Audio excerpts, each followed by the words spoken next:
Bonjour, bienvenue à tous sur Évanance littéraire, page sur Facebook depuis janvier 2017, mais également site internet depuis fin février, début mars 2024.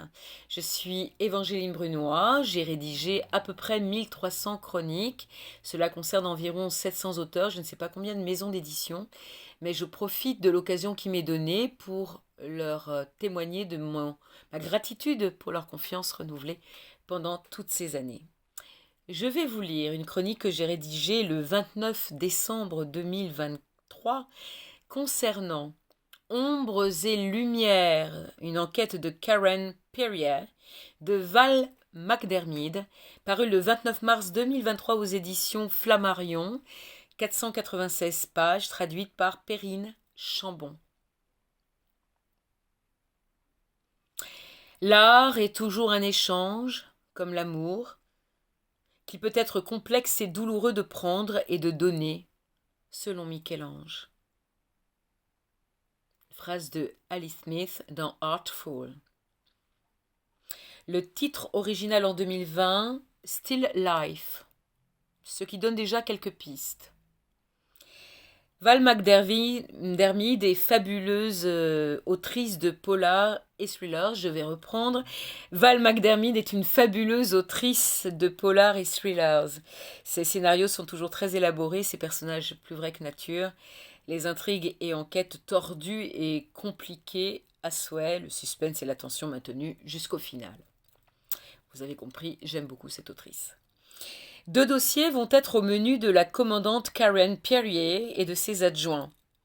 S'occupant d'affaires anciennes non élucidées, elle est en premier lieu appelée à s'occuper d'identifier un squelette de femme retrouvé dans un van, caché sous une bâche dans le garage d'une femme morte renversée.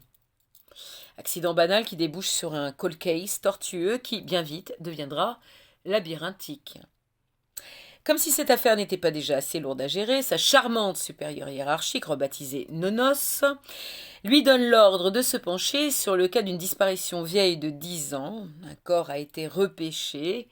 C'est celui d'un certain James Ode, frère d'un célèbre homme politique conservateur, Ian Ode, évaporé soudainement en 2010. Attention, dossier explosif alors que l'actualité est bouillante et les enjeux immenses en cette veille d'élection. Ces messieurs-dames des différents partis frémissent de peur à l'idée que de vilains secrets ne remontent.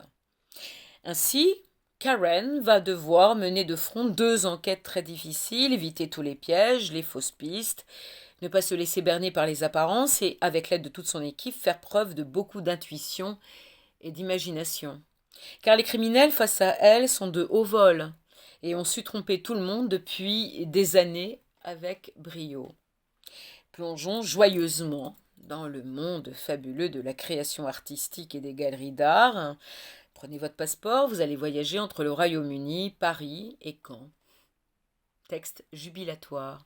Je vous laisse découvrir la 4e de couverture ainsi que la biographie de l'autrice sur le site de Flammarion ou sur mon site Évanance littéraire. Je vous remercie et à très bientôt.